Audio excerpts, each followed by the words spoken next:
افغانانو ته بیا هم ډیر بد خبر. افغانان له داسې ذلیل دښمن سره مخ دي چې څټکلي نشي کېدلی.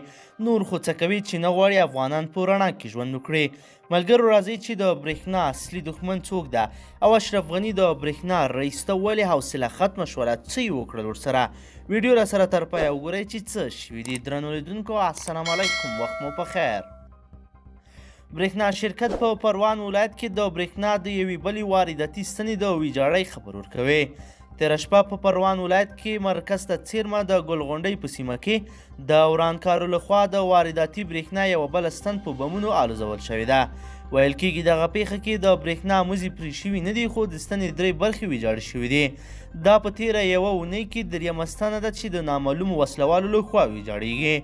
ځینې سرچینې بیا وایي چې په دغه کارونو کې ټول د برېښنا رئیس لاس ده، چې دغه پروسه د برېښنا رئیس د پیسو لپاره پر مخ بیایي. د یوې پایې بیرته جوړېدل 15 لکه امریکایي ډالر مصرف پرې راځي. کله چې پایه وویشتل شي یو طرف نه پیسې اخلي، او کله چې بیرته جوړوي بیا په جوړېدو کې پیسې اخلي. د برېښنا رئیس ته د اشرف غني اخر هم زړه تنګ شو او له دندې ګوښه کړ او پر ځای بل نوی رئیس معرفي کړ.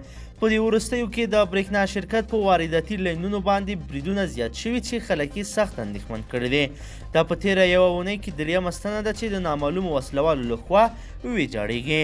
تېره اونۍ د کابل په میربچه کوټ کې یوه ستنه په بشپړه توګه ویجاړه شوې وه چې د برېښنا شرکت د معلوماتو له مخې څو میلیونه افغانۍ لګښت یې په بیرته جوړولو راغی. پرون ورځ هم د کابل په شکردره ولسوالۍ کې د چمتلې په سیمه کې د برېښنا یوه ستنه الوزول شوې وه چې بیا د جوړېدو لپاره په تخنیکي ټیم هم چاودنې وشوې. د برېښنا ویجاړې شوې ستنې د جوړولو په نیت پرون سهار د برېښنا شرکت تخنیکي کارکوونکو ور روان وو چې په دې سیمه کې ځای پر ځای شوي ماین چاودنه کړې ده. په دغه پیښه کې د برېښنا شرکت 4 کارکوونکي ټپیان شوي وو چې د 2 کسانو روغتیایي حالت هم د اندېښنې وړ ښودل شوی ده. د یادونې وړ ده چې تېره ورځ د ولسمشر لخوا د برېښنا شرکت مشرتابه هم بدل شو او دغه شرکت ته یې د احمد داود نورزي د نوي رئیس په توګه وګمارل شو. درنو لیدونکو که چیرې تاسو کوم نظر لرئ نو له موږ سره حتما پرېږدئ. څه مشکل ده؟ دښمن یې څوک ده او ولې داسې کوي؟